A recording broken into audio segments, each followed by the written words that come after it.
Hi hello guys, welcome back to our channel. సింపుల్గా ఈజీగా టేస్టీగా రెడీ చేసుకునే రవ్వ కేసరి ఎలా చేసేయాలో చూసేద్దామండి. అందుకోసం ముందుగా స్టవ్ మీద ప్యాన్ పెట్టుకొని ఒక 2 టేబుల్ స్పూన్స్ ఆఫ్ నెయ్యి వేసుకోవాలి. జీడిపప్పు వేసుకొని ఫ్రై చేసుకొని అందులోకి తురుముకున్న కొబ్బరిని కూడా వేసి ఫ్రై చేసుకొని పక్కన ఉంచుకోవాలండి.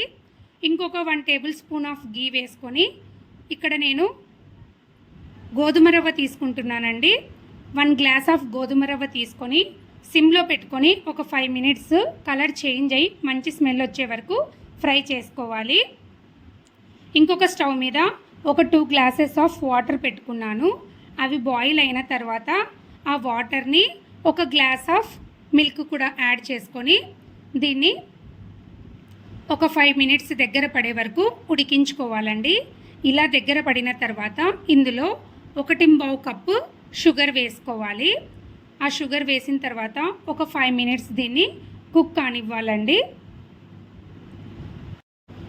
ఫెస్టివల్స్ ఉన్నప్పుడు రవ్వ కేసరి 10 మినిట్స్లో ఫాస్ట్గా రెడీ చేసేసుకోవచ్చండి. ఇలా దగ్గర పడిన తర్వాత నేను ఇక్కడ yellow colour food colour add చేస్తున్నానండి. మీ ఇష్టం, మీకు నచ్చితే వేసుకోవచ్చు, లేదంటే లేదు. తర్వాత అందులోకి మనం ముందుగా ఫ్రై చేసి పెట్టుకున్న జీడిపప్పు కొబ్బరి వేసి కలుపుకొని ఒక 5 మినిట్స్ ఉంచి స్టవ్ ఆఫ్ చేసేసుకోవడమే అండి. అలా అయినా తినేసేయచ్చు.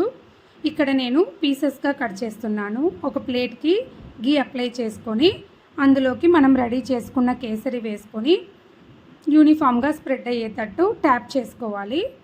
పైన జీడిపప్పు వేసి మళ్ళీ ఒకసారి గార్నిష్ చేస్తున్నాను.